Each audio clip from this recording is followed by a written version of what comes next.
اپنے مسائل کو حل کرنے کے لیے سبسکرائب کریں آپ کے مسائل کا حل۔ پان کھانا پسندیدہ عمل ہے، علماء پان کیوں کھاتے ہیں؟ بعض علماء پان کھانے کی ترغیب دیتے ہیں اور بعض بڑے علماء جیسے شیخ الاسلام حضرت مفتی محمد تقی عثمانی صاحب بھی پان کھاتے ہیں۔ تو کیا ہمیں پان کھانا چاہیے اور کیا پان کھانا سنت ہے؟ کامران شیخ انڈیا سے۔ نہیں بھائی، پان کھانا کہاں سے سنت ہو گیا؟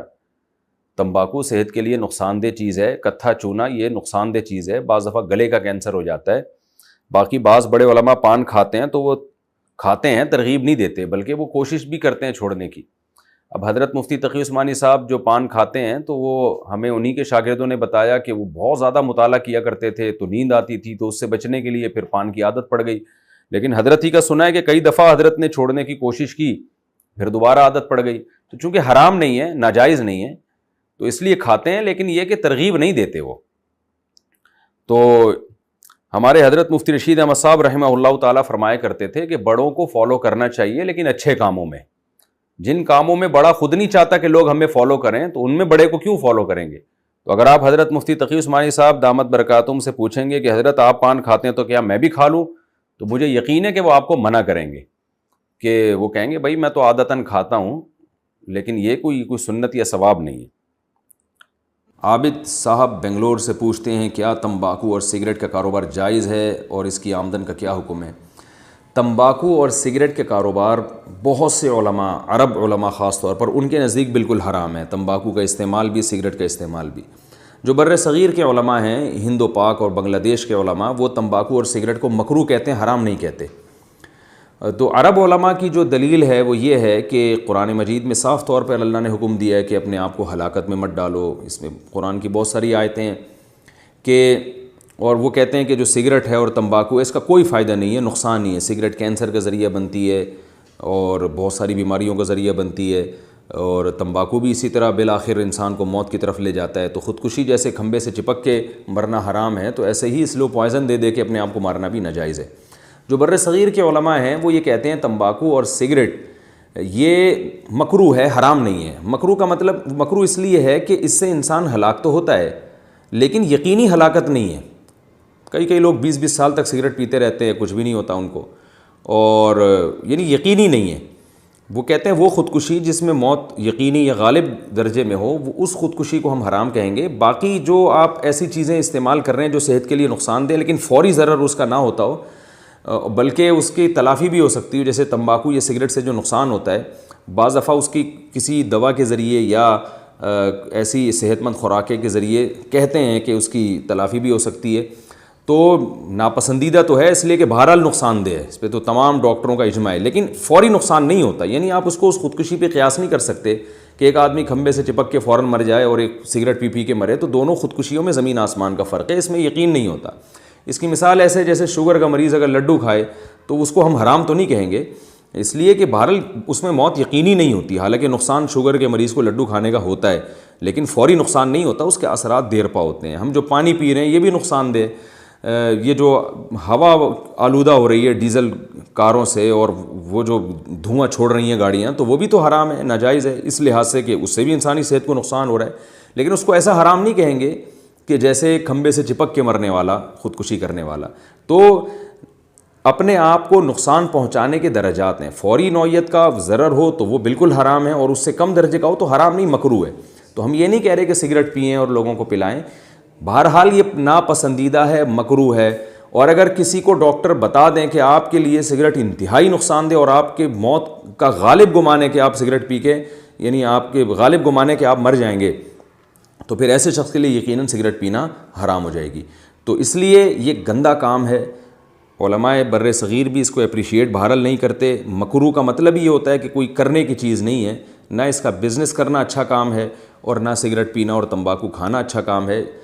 بعض چیزیں حرام نہیں ہوتی اس درجے میں لیکن پسندیدہ بھی نہیں ہوتی، اور پھر سگریٹ کا جو نقصان ہے وہ تمباکو سے بھی زیادہ ہے، تو اس لیے سگریٹ میں جو کراہت ہے وہ تمباکو سے زیادہ، تو جیسے جیسے کراہت بڑھے گی اسی حساب سے اس کی ارننگ میں کراہت پیدا ہوتی چلی جائے گی۔ تو خالص حرام تو ہم نہیں کہتے، لیکن بہرحال ایسے پاکیزہ اور طیب مال بھی نہیں ہے. جیسے قرآن نے کہا کلوا من الطیبات، پاکیزہ چیزیں کھاؤ، تو یہ سگریٹ اور تمباکو پاکیزہ چیزوں میں بہرحال داخل نہیں ہے، تو اس سے اجتناب کرنا چاہیے.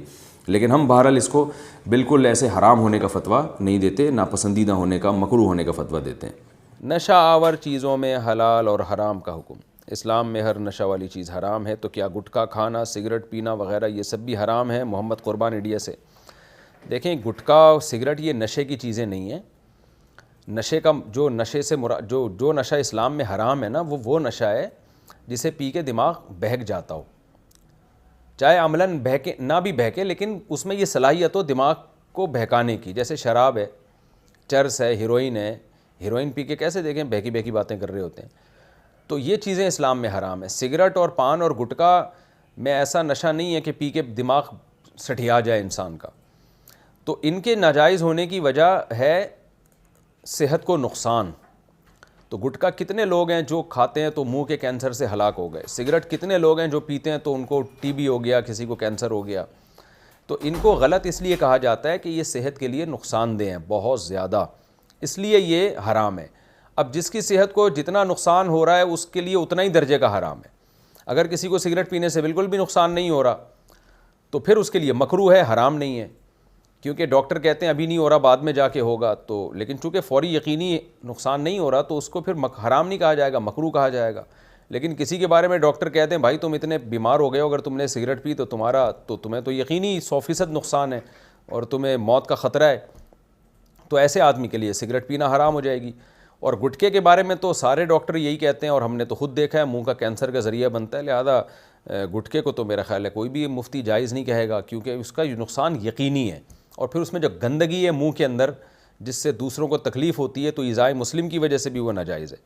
اسی طرح سگریٹ میں بھی اگر کسی کو تکلیف ہو رہی ہے آپ کے دھوئیں سے تو ایذائے مسلم کی وجہ سے اس وقت اس کو بھی ناجائز کہا جائے گا. لیکن نارملی سگریٹ مکروہ ہے. بڑا ٹیکنیکل قسم کا سوال ہے عدنان صاحب کا انڈیا سے.